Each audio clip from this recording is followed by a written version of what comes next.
एक बड़ा सुंदर प्रसंग है। इनका नाम है भक्त रामदास जी। और ये दक्षिण में गोदावरी के किनारे एक कनकावती नाम की नगरी थी, वहां ये रामदास जी रहते थे। ये चतुर्वर्ण के कुल के थे और ये अपने कुल परंपरा के अनुसार जो गृहस्थी की सेवा है वही सेवा करते थे।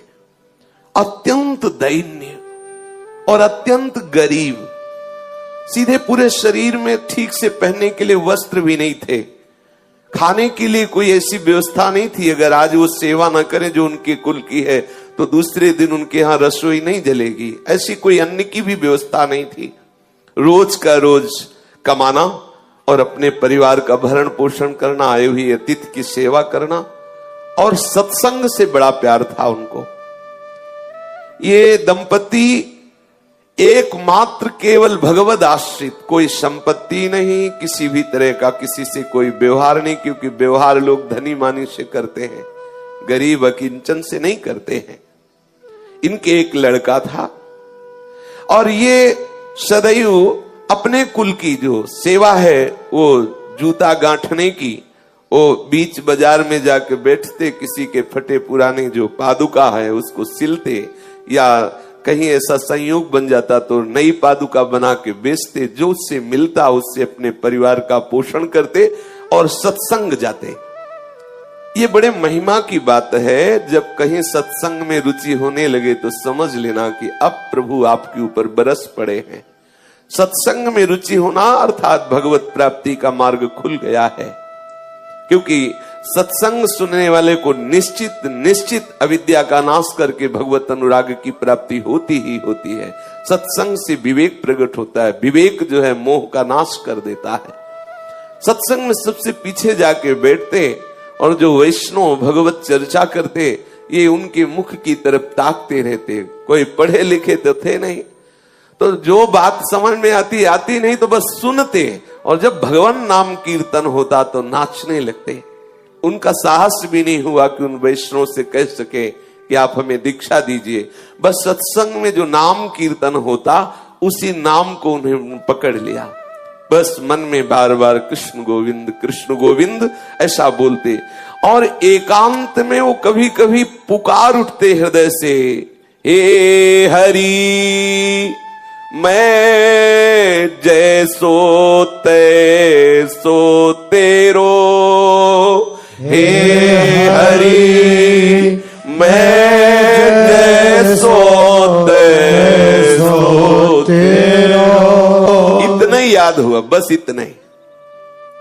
पद नाम से, शास्त्र स्वाध्याय नाम से, बस इतना ही, हरि मैं जैसो तैसो तेरो। और सत्संग में नियमित जाके बैठना, कुछ समझ में आए या ना आए, जब नाम कीर्तन होता तो बड़ा आनंद मिलता।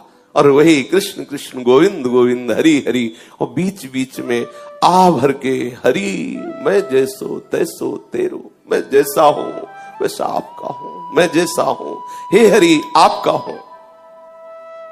तीन प्राणी, स्वयं, पत्नी और पुत्र, जो इस सेवा से उनको अर्थ मिलता, उससे परिवार का पोषण, कोई अतिथि पधारता उस अतिथि की सेवा, और जो सत्संग में जाते नियमित, बस उनके हृदय में एक बात बैठ गई, कैसे कैसे इस जगत के मालिक को रिझाऊं। ना तो मेरे में कोई योग्यता है, ना पढ़ा लिखा हूं, ना धन है, ना पवित्रता है, मैं किसी योग्य नहीं, कैसे रिझा। क्या मेरे से कभी प्रभु रीझ सकते हैं? बिल्कुल बिल्कुल अनपढ़, कोई शास्त्र का ज्ञान नहीं, कोई पवित्रता का ज्ञान नहीं, कोई पद्धति का ज्ञान नहीं। आप देखिए, प्रभु केवल भक्ति से प्रसन्न होते हैं, जानते भी नहीं हो कि भक्ति किसे कहते हैं। आगे इनकी प्रसंग में देखिएगा, एकदम भोले भाले, जानते भी नहीं कि भगवान की कोई भक्ति भी होती। बस सत्संग में पहुंच जाना, जैसे सत्संग हो रहा है, पहली बार गए, बैठ गए, अच्छा लगा, क्योंकि सत्संग का एक जो वातावरण होता है, कोई कितना भी अज्ञानी विषय जीव हो, उसके हृदय को परम शांति शीतलता, तभी नींद आ जाती है। अगर वो किसी को नींद ना आती हो तो सत्संग में बैठ जाओ, इंद्रियों को विश्राम मिलता है। भले वो सोच समझ ना हो तो भी उसको विश्राम मिल जाएगा, वो नींद में चला जाएगा। अगर वो सतोगुणी है, भगवत भक्त है, तो भाव में चला जाएगा, और अगर उसकी पहुंच नहीं हुई भाव में तो वो विश्राम को प्राप्त होता है। समस्त इंद्रियां सुखद अनुभव करने लगती हैं, धीरे धीरे विवेक बढ़ता है।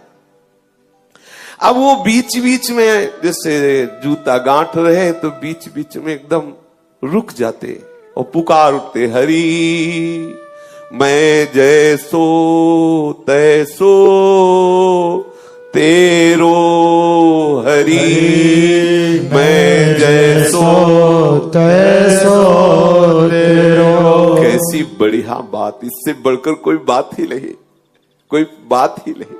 मैं जैसा हूं आपका हूं हरि, मैं आपका हूं जैसा। बस बार बार कृष्ण गोविंद कृष्ण गोविंद कृष्ण गोविंद, बीच बीच में आह भर कर हरि मैं जैसा हूं आपका हूं, हरि मैं जैसो तैसो तेरो। ये बात उनको इतनी प्यारी लगी, हरि मैं जैसो तैसो तेरो। अब ये इसी को गुनगुनाते, सदैव इसी को गुनगुनाने लगे, हरि मैं जैसो तैसो तेरो। निरंतर इस पंक्ति को गुनगुनाना और वो अपने कार्य को करना। उनके हृदय में इस पंक्ति का मर्म उतरा। जो हम बोलते हैं, जो हम सुनते हैं, वही मनन होता है। जो मनन होता है वही हमारे अनुभव का विषय बन जाता है। जैसे हम विषय वार्ता सुने, विषय वार्ता बोले, विषय चिंतन करें तो हम विषयी हो जाते हैं, कामी हो जाते हैं। यदि हम नाम कीर्तन सुने, गुण कीर्तन सुने, उसी का गायन करें, उसी का चिंतन करें तो हम भक्त हो जाते हैं, हम भगवत प्रेमी हो जाते हैं। तो वो बार बार इसी का गान करते हुए, इसी का चिंतन करते हुए इसके मर्म को प्राप्त हो गया। मर्म को प्राप्त होने का मतलब भगवत संबंध हृदय में आ गया। मैं हरि का हूं, हरि मैं जैसो तैसो तेरो। ये पंक्ति गुनगुनाना सचमुच चमत्कार हो गया। उसके मन की स्थिति का परिवर्तन इस सूत्र ने कर दिया, हरि मैं जैसो तैसो तेरो। प्रभु तो भाव के भूखे हैं, वे श्रद्धा रहित, प्रेम रहित, अपनापन रहित, कोई वेद मंत्रों का कितना भी उच्चारण करे, कितना भी पाठ करे तो उसका पुण्य होगा, भगवान थोड़ी प्रसन्न हो जाएंगे। प्रभु तो केवल केवल भाव, आपके आंतरिक भाव को स्वीकार करते हैं। रामदास जी का एक विशुद्ध सरल भाव, हरि मैं जैसो तैसो तेरो। कभी कभी वो आंसू बहाते हुए ये गान करने लगते, हरि मैं जैसो तैसो तेरो।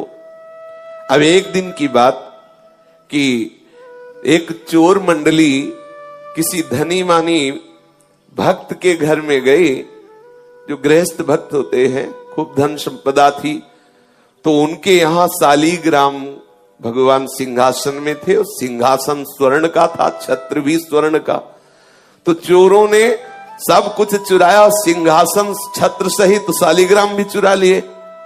तो सिंहासन और छत्र तो बेचने के काम में आ गया, शालीग्राम भगवान उनके किस काम के। तो उसने स्वाभाविक, जिसके बट में पड़े थे सिंहासन और छत्र, और भी सब सामग्रियां थी जो आपस में बांट ली थी, उस चोर ने विचार किया कि ये पत्थर हमारे किस काम में आएगा। तो जा रहा था तो देखा बाजार में वो जूता गांठ रहे थे रामदास जी। भाव में बार बार ऐसे गांठते गांठते रुक जाते और कहे, हे हरि मैं जैसो तैसो तेरो। कैसी रसमयी स्थिति, आहा। अब वो चोर विचार किया कि वो जैसे जूता गांठने में कुछ ज्यादा हो जाए, धागा या चमड़ा, तो उसे काटने के लिए उनके पास जो औजार होते हैं उनको पत्थर से घसते हैं। तो उसने विचार किया कि पत्थर ये मेरे काम में तो आने वाला नहीं, क्योंकि उसके अंदर कोई भाव ही नहीं था कि भगवान है। तो उसने रामदास जी से कहा कि सुनो, हमें अगर तुम जूता दे दो तो तुम्हारे घसने के लिए हमारे पास एक बहुत चिकना पत्थर है, हम दे दें। तो रामदास जी ने जो नए जूते बनाए थे वो उसे दे दिए, बिल्कुल सरल स्वभाव के भोले भाले भक्त, और वो शालीग्राम भगवान उनको दे दिए, और ये कह के दिया कि पत्थर तुम्हारे घिसने के काम में आएगा। अब वो देखा तो कि ये चिकने हैं, पर जब उसमें अपना वो औजार घसा तो और बढ़िया धार निकली उसकी। उसको लगा चलो जूते के बदले में अच्छा पत्थर मिल गया, बढ़िया है। अब वो उसमें घिसता और कभी कभी आंसू बहाते हुए, हे हरि मैं जैसो तैसो तेरो। देखो सूक्ष्मता की बात है, उसके आंसू गिरते शालिग्राम में। अब जब जोर से घसना होता तो हाथ में रख के थोड़ी घसते बनता है, फिर वो कुछ और मुद्रा होती है। इसमें स्पष्ट लिखा हुआ है वो मुद्रा, दोनों चरणों के बीच में शालिग्राम जी को फंसा के फिर घसते। आप जरा देखिए भाव का विषय कैसा होता है। अब वो हृदय में बड़ा आनंद मिलता, क्योंकि भगवान चक्र चिन्ह से चिन्हित शालिग्राम भगवान को इससे कोई मतलब नहीं है, ये तो क्या कर रहे हैं, बड़े बड़े रिझवार, बड़े लीला बिहारी है। अब चोर के द्वारा दिए हुए शालिग्राम का यहां ये प्रयोग हो रहा है। दूसरे की पादुका गांठना, उसमें धागा बढ़े तो उससे जो काटते हैं वो यंत्र उनका, उसको उसमें रगड़ते। ये एक दिन कोई पंडित जी अपनी पादुका ठीक कराने आए, तो जब दृष्टि गई तो उन्होंने देखा कि अरे ऐसे शुभ चिन्हों से युक्त, जिसमें चक्र का चिन्ह बना हुआ है, ऐसे चिन्ह से युक्त तो साक्षात शालिग्राम है। ब्राह्मण ने कहा तुम्हारी बुद्धि मारी गई है, ये तुम क्या कर रहे हो? तो उन्होंने कहा अपने पत्थर से अपने औजार की धार निकाल ले। ब्राह्मण समझ गया मूढ़ आदमी, इससे क्या बात करे। तो उनका तुम जितने रुपए चाहो मैं तुम्हें रुपए दूंगा, ये पत्थर हमें दे दो, ये पत्थर हमें बहुत आवश्यक है, दे दो। समझा कि इसको समझाएं कि भगवान है, तो इसके क्या समझ में आएगा जब ऐसी हालत है कि दोनों पैर रखकर फिर इसमें अपना औजार घिसता है। ये तो साक्षात शालिग्राम भगवान है। ब्राह्मण ने सोचा कि जैसे बंदर को हीरा मिल जाए तो क्या जाने, ऐसे क्या जाने बेचारा। उन्होंने कहा कि तुम जितना रुपया चाहो मैं तुम्हें दे सकता हूं, तो ये हमें पत्थर तुम दे दो, मुझे अच्छा लगा, ये पत्थर मुझे दे दो इसलिए मैं ले रहा हूं। अब उसने कहा कि मेरे तो बहुत काम में आए हैं ये पत्थर, लेकिन तुम्हारी इच्छा है तो मैंने ना पैसे दे के लिए हैं और ना तुमसे पैसे लेना है, आप ले जाओ, कोई बात नहीं है। ब्राह्मण ये सुन करके आनंदित हुआ और उसने वो शालिग्राम भगवान ले लिए। ब्राह्मण से कहा कि जो मैं मेहनत करता हूं जूता गांठ करके, उससे जो मिलता है मेरे परिवार का, उससे भरण पोषण होता है, मुझे इस पत्थर के बदले में कोई धन नहीं चाहिए, ले जाओ। कोई मुझे हवेली नहीं बनवानी, कोई मुझे सुख पूर्वक नहीं रहना, क्योंकि अगर सुख पूर्वक रहूंगा तो मैं भूल जाऊंगा प्रभु को, इसीलिए मैं जानबूझ करके उतना ही कमाता हूं जितने से रोज उधर भर जाए। इतना कह करके रामदास जी ने वो पत्थर दे दिया जो शालिग्राम भगवान है। पंडित जी ने देखा दुर्लभ सद्गुणों से युक्त तो शालिग्राम, बड़े आनंदित हुए, घर में आए, सुंदर जल से दुग्ध से अभिषेक कराया, सुंदर सिंहासन में विराजमान किया, षोडशोपचार मंत्रों से पूजन किया और ये विचार किया कि भगवान मेरी इस चेष्टा से प्रसन्न होंगे, क्योंकि वहां क्या सुख पा रहे थे और यहां हम उनको क्या सुख पहुंचा रहे। मंत्रों से उच्चारण करना, पंचामृत से स्नान कराना, तुलसी जी ऊपर विराजमान करना, आदि आदि जो पद्धति से सेवा पूजा है। अब पंडित जी की इस प्रकार की सेवा पूजा से ठाकुर जी असंतुष्ट हो गए। अब लियो कैसे न जाने कौन से गुण पर दया निधि रीझ जाते हैं। आहा, पंडित जी पूरी पूजा विधि जानते थे, पर हृदय से प्रभु के प्रति अपनापन नहीं था, भक्ति नहीं थी, प्रेम नहीं था।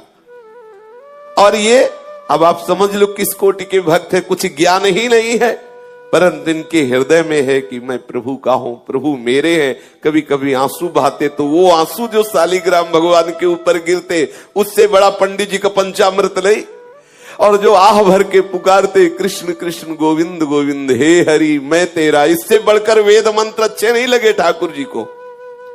ठाकुर जी ने स्वप्न में एक वैष्णव का रूप धारण किया और उन ब्राह्मण से कहा कि तुम सीधे हमको उन रामदास के पास पहुंचा दो।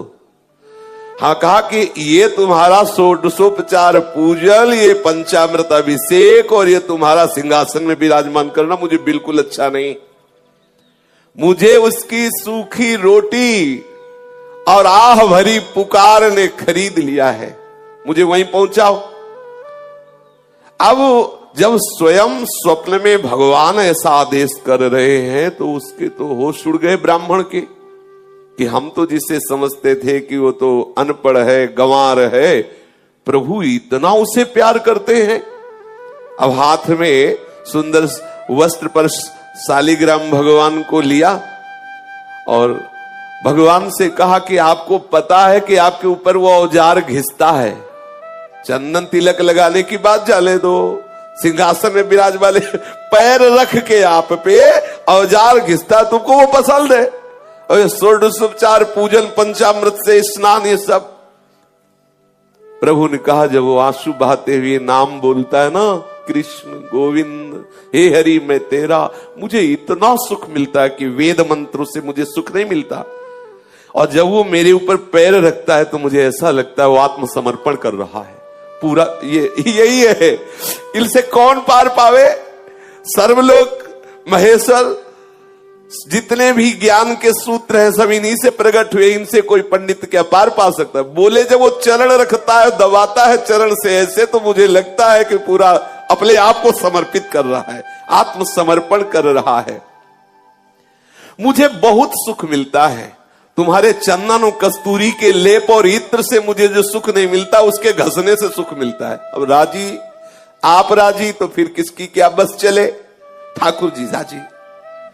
अब वो जो ब्राह्मण था जिसको एक गर्व था कि मैं ऊंचे कुल में हूं और मैं पूजा का विधान जानता हूं, मेरी दासता से, मेरी पूजा से शालिग्राम भगवान प्रसन्न हो जाएंगे, आज वो बहुत दैन्य हुआ कि मेरे दुर्भाग्य की आज तक मुझे वो प्राप्त नहीं हुआ जो रामदास को प्राप्त है, क्योंकि स्वयं ठाकुर जी वहां जाना चाहते हैं। ये विचार करके शालिग्राम को लेकर के रामदास जी के घर जाना निश्चय किया उसने, और मन में बहुत जलता जा रहा था कि मैं ब्राह्मण तो हूं लेकिन आडंबरी हूं। मेरे अंदर वो बात नहीं आई जो उस दैन्य भक्त रामदास के हृदय में आई। बार बार शालिग्राम को हृदय से लगा के विकल होकर कहने, देखो ये है किसी भी तरह से भक्त का संग हो जाए, किसी भी तरह, ये रामदास जी के दर्शन की, देखो ये दर्शन का प्रभाव। अब वो दैन्य होके जा रहा है, क्या प्रभु कभी मेरे भी हृदय में भाव आएगा? जैसी रामदास की भक्ति से आप प्रसन्न, क्या कभी मेरे अंदर भी भक्ति आएगी? मेरी पूजा आपको पसंद नहीं तो प्रभु मेरे को भाव दे दो, जिससे मैं रामदास जी जैसी भक्ति कर सकूं। अब आई बात, ये जो ब्रह्मणत्व का अभिमान, वेद ज्ञान का अभिमान धूर धूषित हो गया। इसीलिए लिखा है, तिनकी संगति रहत जाति कुल मद सब नंसई। भगवत प्रेमी महात्मा का संग होते ही जाति का अभिमान, कुल का अभिमान, विद्वता का अभिमान, ये सब नष्ट होने लगे। देखो नष्ट हुआ अभिमान। अब वो डरा हुआ सा ब्राह्मण शालिग्राम भगवान को एक कपड़े में रख करके रामदास जी के घर आया और देखा तो होश उड़ गए। रामदास जी के आंखों से आंसू चल रहे हैं, बार बार मुख से निकल रहा है, हरि मैं जैसो तैसो तेरो, हरि मैं जैसो तैसो तेरो। मलिन वस्त्र है, फटे पुराने कपड़े हैं, शरीर में अपने आप अनुभव हो रहा है कि कितनी कृशता है, क्योंकि खान पान की सामग्री उचित है नहीं। और अब ये जो रोग बढ़ा है, हरि मैं जैसो तैसो तेरो, ये ज्यादा काम नहीं करने देता।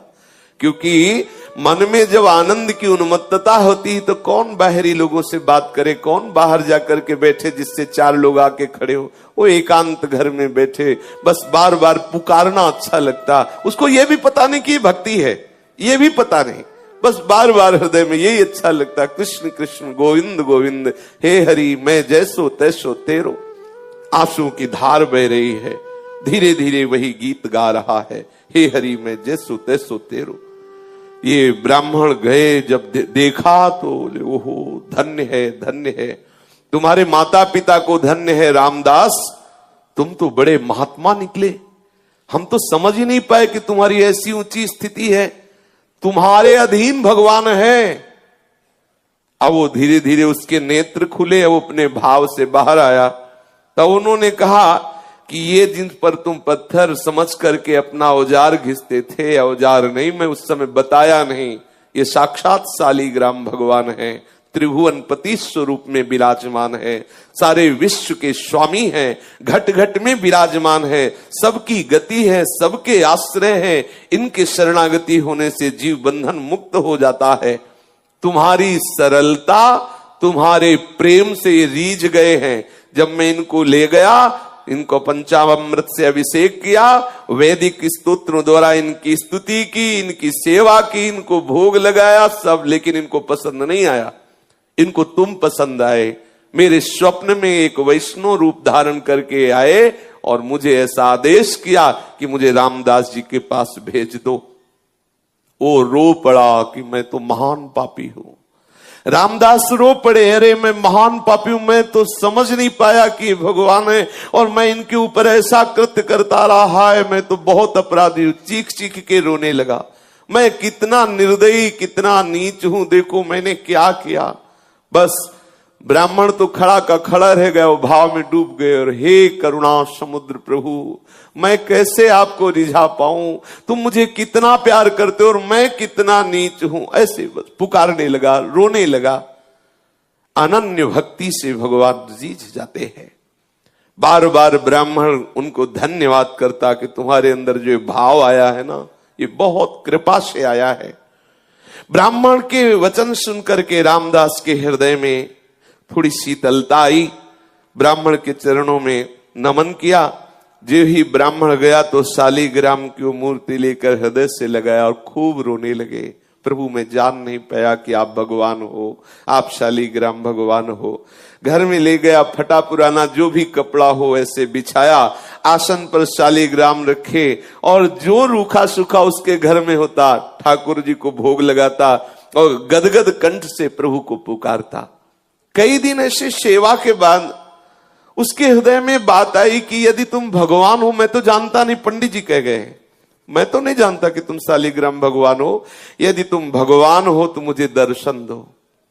जब आप इतना प्यार हमसे करते हैं कि उनके घर तुम्हें रुका नहीं गया और तुम वहां से वापस आए हो, तो प्रभु मैं दीन हूं, मैं नीच हूं, मैं अज्ञानी हूं, मैं दुर्जन हूं, मैं पतित हूं, लेकिन हूं तो प्रभु आपका ही।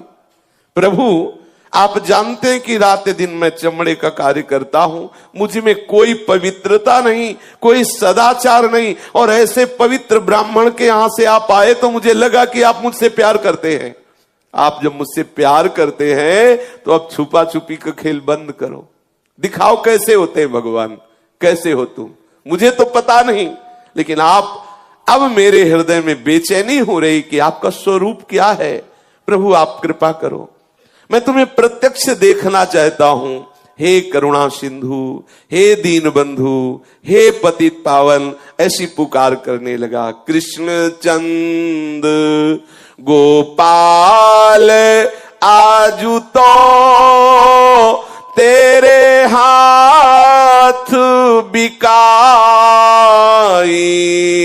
कृष्ण चंद्र गोपाल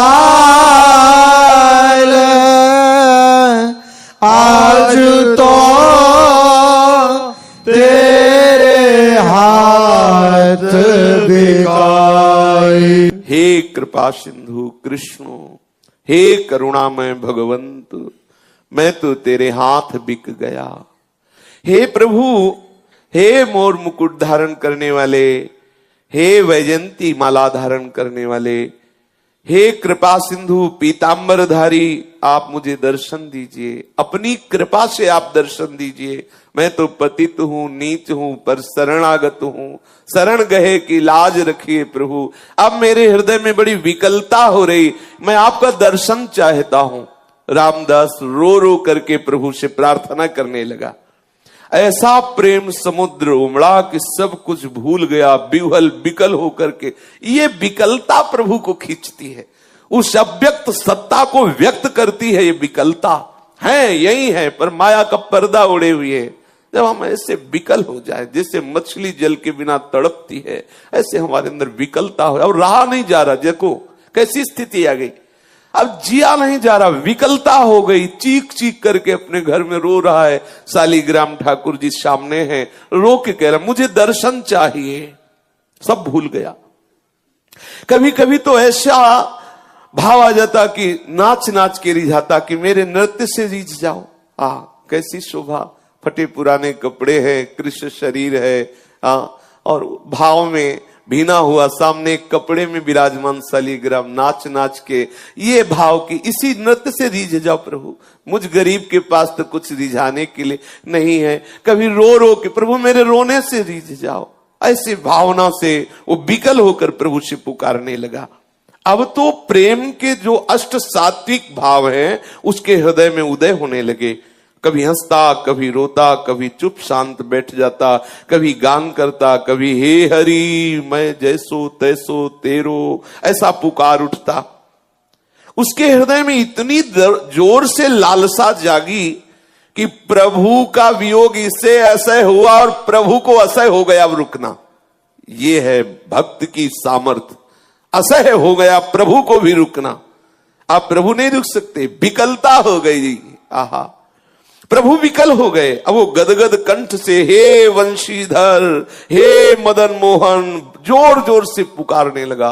हे वंशीधर, हे मदन मोहन, तुम्हारे चरणों में बार बार नमस्कार है। मुझ गरीब की पुकार सुनो। कहाँ हो आनंदमय, कहाँ हो श्याम सुंदर, मुझे दर्शन दो, ऐसे पुकारने लगा। प्रभु यद्यपि मैं समझ रहा हूं कि जैसे छोटा सा बालक चांद को खेलने के लिए मांगे, ऐसे ही मेरी बात है। कहां मैं नीच अधम, कहां बड़े बड़े तपस्वी ऋषि जो आपको दुलार करते रहते ध्यान के द्वारा, कहां मैं अपवित्र। पर प्रभु मैं हूं तो आपका ना। मैं क्षुद्र हूं, दीन हूं, नीच हूं, जैसा भी हूं आपका हूं। पर अब मेरे हृदय में एक ही है, आपके दर्शन नहीं मिलेंगे तो मैं प्राण त्याग दूंगा। मैं नहीं जी सकता आपके बिना, क्या करूं, मुझसे जिया नहीं जा रहा। ये स्थिति है। कैसी कृपा होती प्रभु की अपने भक्तों पर, प्रभु के बिना जिया नहीं जा रहा। ये मतलब अब इस बात में केवल वाणी लड़खड़ाती है, ये केवल प्रभु देते हैं। भजन साधन और सब एक तरफ, ये बात अब जिया नहीं जा रहा। वो हृदय में ऐसी विकलता, एकांत बैठा हुआ पुकारता रहता है, अब जिया नहीं जा रहा। ये बात जिनके हृदय में आ गई, बस मिलन नजदीक है। जब जिया न जाए, नहीं खान पान ते भावे, नहीं कोमल वसन सुहावे, सब विषय लगे ते खारा है, हरि आशिक का मग्न। अब कुछ अच्छा नहीं, बस अब जीवन है तो हरि से है, अगर नहीं मिले तो जीवन नहीं। ऐसी विकलता हृदय में। अब मैं तुम्हारे लिए ही जी रहा हूं, बस हमारा जीवन प्रभु के लिए है। प्रभु यदि आप न आए तो इस जीवन का अंत हो जाएगा, क्योंकि अब कुछ सुहाई नहीं दे रहा। मैंने तो कभी जाना ही नहीं कि तुम प्रभु हो। देखो मैंने आपका निरादर किया, पर आपने प्यार किया। मैंने निरादर किया, मैंने जाना ही नहीं कि तुम शालिग्राम के रूप में चोर के द्वारा मेरे पास स्वयं आए हो। मैंने जाना ही नहीं। मैंने तो औजार घिसा, आपके ऊपर चरण रखे, आपको माना ही नहीं कि आप भगवान हो, लेकिन आप मुझसे प्यार करते हो। मैं उसी प्यार की दुहाई दे के कह रहा हूं कि आप मेरे से मिल जाओ, मेरे से मिल जाओ हे कृपा सिंधु। तभी मेरे अंदर ये हिम्मत आई कि मैं ऐसा कह सकूं कि मेरे से मिल जाओ। दीन दयालु, मेरा साहस आपकी कृपा पर निर्भर है। बोलो, आप एक सदाचारी वेदज्ञ ब्राह्मण के यहां जाकर भी संतुष्ट नहीं हुए, मुझ मैले कुचेले आचरण वाले के घर आए प्रभु, इसीलिए मेरा साहस हो रहा है। आप एक बार मेरे नेत्र गोचर हो। यदि दर्शन ना देना होता तो ये आपने ललक क्यों लगाई, ये आपने ललक क्यों लगा? आप क्यों आए मेरे पास, क्यों मुझे सत्संग में ले गए, क्यों वो बातें सुनाई, क्यों अपना नाम अपनी जिह्वा पे लाए, क्यों ऐसी लीला की? मैं तो जैसा था वैसा पड़ा रहता, लेकिन आपने ही ये ललक लगाई, आप ही मुझे आगे बढ़ाए। तो अब आप मिल जाइए प्रभु, मैं जैसा हूं तुम्हारा हूं, अब मिल जाइए। बस बार बार यही, एक बार सांवरे ये अपना चांद सा मुखड़ा मुझे दिखा दो। मेरा चित्त विकल हो रहा है, हे मेरे मनमोहन करुणा की वर्षा कर दो। इस दीनहीन कंगाल के पास कुछ ऐसा नहीं है जिससे मैं तुम्हें रिझा पाऊं। इस प्रकार विकलता हुई। भक्त का विशुद्ध भाव भगवान को अधीन कर लेता है। इसी विशुद्ध भाव की स्थिति में कोई भी विकार उसके हृदय में नहीं टिकता। काम, क्रोध, लोभ, मोह, दम, ये सब नष्ट हो जाते हैं। हृदय एकदम द्रवित, निर्मल और आंसुओं की धार के रूप में हृदय बहने लगता है। रामदास जी की प्रेम भरी पुकार सुनकर के उस सर्वेश्वर प्रभु स्थिर न रह सके। वो एक वैष्णव का रूप बनाया और रामदास जी के घर पहुंचे। रामदास जी के तो आंसू चल रहे थे, प्रभु से पुकार रहे थे। वो मस्ती में झूम रहा था, कभी कभी नाच पड़ता, कभी कभी अश्रु प्रवाह करते हुए कुछ बड़बड़ाता जो समझ में भी नहीं आता। कभी कभी शालीग्राम की मूर्ति उठा के हृदय से लगाता, चूमता, अपने नेत्रों में लगाता। कभी कभी मूर्ति लेके नाचने लगता, कभी मूर्ति को रख के साष्टांग दंडवत करने लगता। ऐसे और भगवान वहां खड़े हैं वैष्णव रूप। प्रेम दशा का निरीक्षण करके मुस्कुराते हुए उससे बोले, अरे भैया, ये तू नाच कूद क्यों मचा रहा है? कुछ मिल गया क्या तेरे को? ये बड़बड़ा क्या रहा है? ये काम धंधा छोड़ करके ये क्या, ये हाथ में क्या लिए है शालीग्राम के लिए? प्रभु वैष्णव रूप में घर गए और ऐसा पूछा। रामदास जी को आवाज सुनाई दी तो बाह्य चेतना हुई। आंख खोल करके देखा कोई वैष्णव है। साष्टांग दंडवत प्रणाम किया। सामने देखा दिव्य मूर्ति, द्वादश तिलक लगाए हुए कोई वैष्णव खड़ा है। विनीत भाव से हाथ जोड़कर कहा, प्रभु मैं तो महामूर्ख और अपवित्र नीच प्राणी हूं। मेरे से अपराध ही बनते रहते। मैं क्या आपके प्रश्नों का जवाब दूं कि मैं किसको लिए हूं, क्या बड़बड़ा रहा हूं, क्या बोल रहा हूं? मन का कुटिल हूं, विद्या बुद्धि बिल्कुल है नहीं, पवित्रता का तो लेश नहीं है।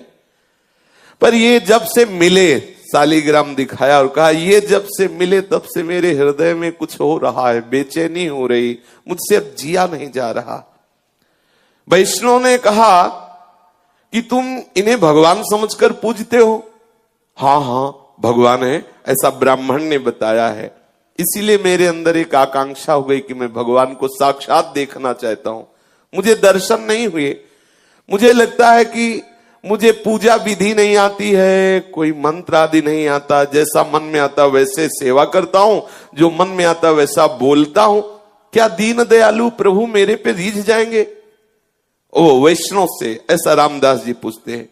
रामदास जी ऐसा कहते कहते चिल्ला चिल्ला कर रोने लगे कि मुझे न पूजा विधि आती, न वस्तु पूजा की है, न कोई शास्त्रों का ज्ञान है। क्या प्रभु मेरे से रीझ जाएंगे? वैष्णव वेशधारी भगवान ने आश्वासन दिया और कहा कि भाई ये तो ठीक है जो तुम कर रहे हो, लेकिन भगवान के दर्शन की बात तुम्हारे हृदय में आई, ये ठीक नहीं है। और भगवान ये वैष्णव रूप में आए।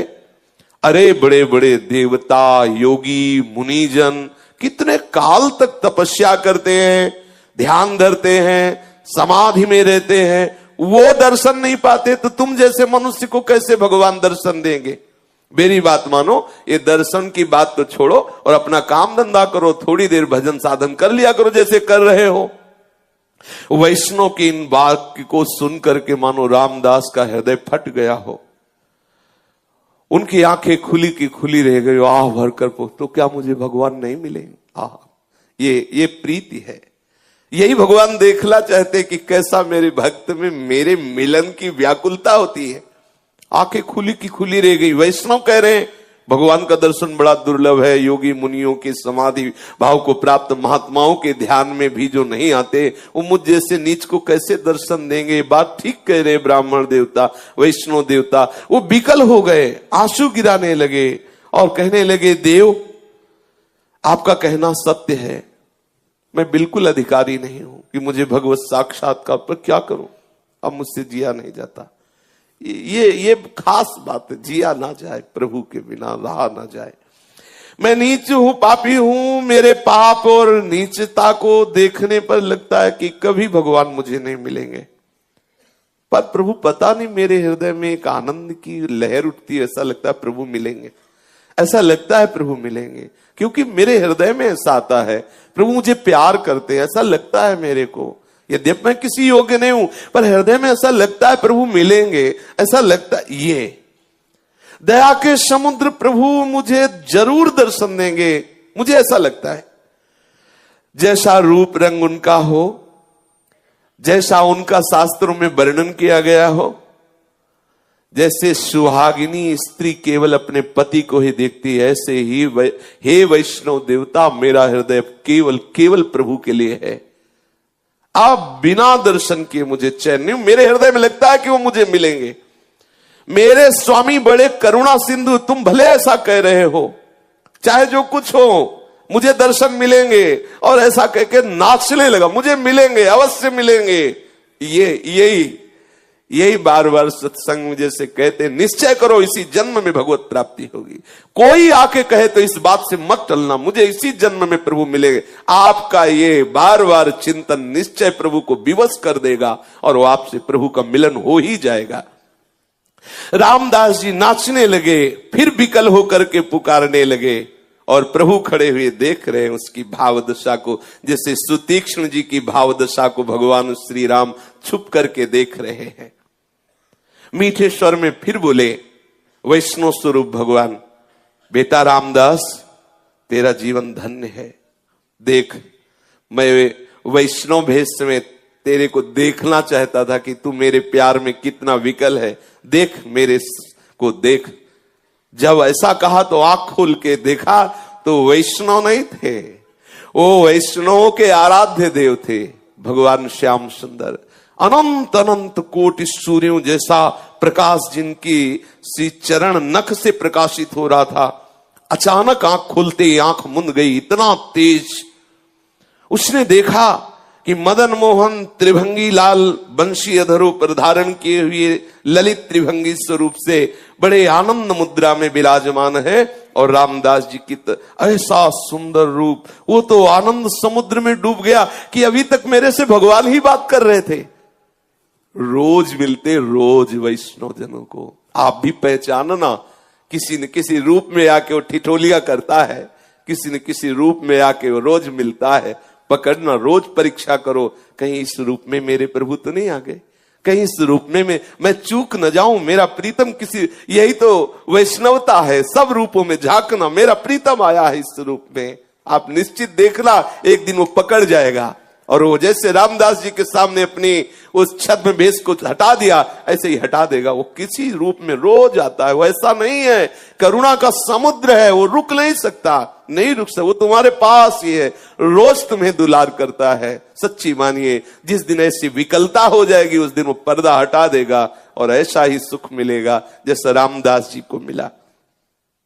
सामने देखा सच्चिदानंद घन विग्रह प्रभु श्री हरि श्री कृष्ण चंद्र, पूरा घर प्रकाश से युक्त है। अब तो उछल पड़ा, आनंदित हो गया, वो सारी की सारी व्याकुलता आनंद में बदल गई। महाअमृत में सुख, बार बार प्रणाम कर रहा है। सामने नौ किशोर ठाकुर ललित त्रिभंगी विराजमान है, बार बार प्रणाम कर रहा है, बार बार श्री चरणों को स्पर्श कर रहा है। स्तुति करना चाहता पर आता नहीं है कुछ, इसलिए ऐसे कुछ बोलने की चेष्टा करता है। प्रभु उतने में ही मंद मंद मुस्कुरा रहे हैं। फिर अचानक भगवान अंतर ध्यान हो गए। अब तो पुनः दर्शन के लिए छटपटाने लगा, भूमि पर लौटने लगा, बड़ी ही तन्मय स्थिति हो गई। योग वियोग की आनंदमयी अवस्था में डूबा हुआ निरंतर, कभी देख रहा है भगवान उसके समीप है, कभी देख रहा अंतर ध्यान, ऐसी विकलता। एक बार दर्शन होने के बाद फिर कभी ऐसा नहीं होता कि प्रभु नेत्रों से उजल हो जाए, बस जाते हैं नेत्रों में। ऐसी ही आनंदमयी स्थिति में उसका शरीर पूरा हुआ, और वो नित्य पार्षद स्वरूप धारण करके प्रभु की नित्य सेवा में उपस्थित हो गया। इसीलिए देवर्षि नारद जी कहते हैं कि भगवत प्राप्ति के लिए, भगवत मिलन के लिए कोई ऐसा नहीं कि आप उच्च कुल में जन्मे हो तो ही भगवान मिले, या वेदों के पारंगत विद्वान हो, या बड़े दानी हो, तपस्वी हो, आदि आदि हो तो तुम्हें प्रभु मिले। प्रभु केवल केवल अपने भक्ति भाव से मिलते हैं। हृदय में प्रभु के प्रति अपनापन हो और तड़पन हो तो निश्चित प्रभु मिल जाएंगे। शेष चर्चा आगे। श्री राधा वल्लभ लाल की जय।